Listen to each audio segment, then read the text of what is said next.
কোটা সংস্কারের আন্দোলনে টানা ৪ দিন সাভার মহাসড়কে চলেছে তাণ্ডব। প্রায় ২০টির মতো প্রতিষ্ঠান ভাঙচুর করেছে দুর্বৃত্তরা। এসব প্রতিষ্ঠানে চলছে মেরামত কাজ। এদিকে কারফিউ শিথিল হওয়ায় সাভারে জনজীবনে ফিরেছে কিছুটা স্বস্তি। খুলতে শুরু করেছে ব্যবসা প্রতিষ্ঠান, চলছে যানবাহন। তবুও মহাসড়কে মানুষ প্রয়োজন না হলে বের হচ্ছে না। সাভারের বর্তমান পরিস্থিতি নিয়ে তোফা সানের পাঠানো তথ্যচিত্রে ডেস্ক রিপোর্ট।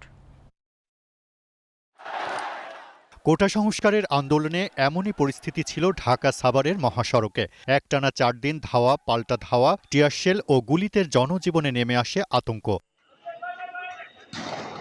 এ সময় দুর্বৃত্তরা বিভিন্ন প্রতিষ্ঠানে ব্যাপক ভাঙচুর চালায়, আগুন দেয় ৭টি বাসে। কারফিউ চলাকালে পুলিশ, র্যাব ও বিজিবির পাশাপাশি সেনাবাহিনী থাকায় পরিস্থিতির উন্নতি হয়। আর কারফিউ দীর্ঘ সময়ের জন্য শিথিল করায় জনজীবনে ফিরেছে স্বস্তি। মেরামত শুরু হয়েছে ভাঙচুর করা প্রতিষ্ঠানগুলো। ভালোই চলতেছে, কোনো গ্যাঞ্জাম চলতেছে না, আপনার সুন্দরভাবে গাড়ি চালাইতেছে, আপনার কোনো সমস্যা হয় না। পথেঘাট বন্ধ রাখছিলাম, আজকে কেবল দোকানটা স্টার্ট দিচ্ছি। আজকে এখন আল্লাহর রহমতে শুরু করছি কাজ, আল্লাহ চালাই। আজকে বেরিয়েছি, এখন কামাই করতেছি, ফ্যামিলি নিয়ে চলতেছে। কারফিউ শিথিলে যানবাহন ও বিভিন্ন প্রতিষ্ঠান খুললেও মহাসড়ক ও মার্কেটগুলোতে লোক সমাগম তেমন নেই। কারফিউ শিথিল হওয়াতে ভালো লাগতেছে, ব্যবসা বাণিজ্য চলতেছে, গাড়ি ঘোড়াও চলতেছে, সবাই মোটামুটি চলাফেরা করতেছে।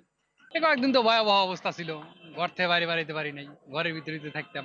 ঢাকা রেঞ্জের ডিআইজি সৈয়দ নুরুল ইসলাম এরই মধ্যে সাভারের ধ্বংসযোগ্য পরিদর্শন করেন। তিনি বলেন, তার উপরে অনেকগুলো গাড়ির পুরনো বিভৎস চিত্রগুলো আমরা দেখলাম।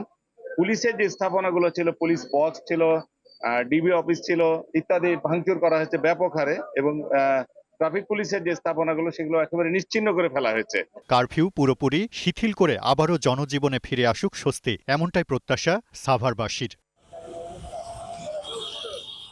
Global television news desk.